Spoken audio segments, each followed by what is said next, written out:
കടുത്തുരുത്തിയിൽ Jose K മാണിയുടെ മത്സര സാധ്യത തള്ളാതെ റോഷി അഗസ്റ്റിൻ. കടുത്തുരുത്തിയും പാലായും ശക്തി കേന്ദ്രങ്ങളാണ്. എവിടെ മത്സരിക്കണമെന്ന് പാർട്ടിയും ചെയർമാനും തീരുമാനിക്കും. LDF-ൽ കേരള കോൺഗ്രസ് എമ്മിന്റെ സ്ഥാനം ഒട്ടും ചെറുതല്ലെന്ന് CPI-ക്ക് മറുപടിയായി റോഷി അഗസ്റ്റിനും സ്റ്റീഫൻ ജോർജും പറഞ്ഞു. പാലായിൽ യൂത്ത് ഫ്രണ്ടിന്റെ പരിപാടി വിജയമായതോടെയാണ് ജോസ് കെ മാണി പാലായിൽ മത്സരിക്കുമെന്ന അഭ്യൂഹങ്ങൾക്ക് ശക്തിയേറുന്നത്. പാലാ ഉപേക്ഷിച്ച് കടുത്തുരുത്തിയിലേക്ക് മാറും എന്ന വാർത്തകൾ വന്നിരുന്നു. ഇത് ജോസ് കെ മാണി നിഷേധിക്കുകയും ചെയ്തിരുന്നില്ല. പാലായിൽ മത്സരിക്കുമെന്ന അഭ്യൂഹം ഉയരുന്നതിനിടയിലാണ് കടുത്തുരുത്തിയിലെ സ്ഥാനാർത്ഥിത്വം മന്ത്രി റോഷി അഗസ്റ്റിനും ജനറൽ സെക്രട്ടറി സ്റ്റീഫൻ ജോർജും തള്ളാതിരിക്കുന്നത്.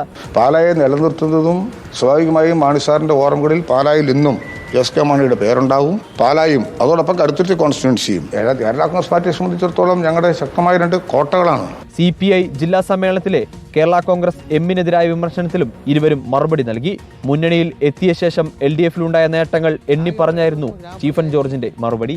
കേരള കോൺഗ്രസ് എം UDF നിൽക്കുമ്പോൾ 49 ഗ്രാമപഞ്ചായത്ത് UDF ഭരിക്കുന്നു. കേരള കോൺഗ്രസ് എം LDF വന്നപ്പോൾ 51 ഗ്രാമപഞ്ചായത്ത് ഇപ്പോൾ LDF ഭരിക്കുന്നു. 11 ബ്ലോക്ക് പഞ്ചായത്തുള്ളതിൽ ഇപ്പോൾ 10 ബ്ലോക്ക് പഞ്ചായത്തും LDF ആണ് ഭരിക്കുന്നത്. സ്ഥാനാർത്ഥിത്വം തീരുമാനിക്കാനുള്ള അവസരം ഇതല്ലെന്നാണ് നേതാക്കൾ പറയുന്നത്.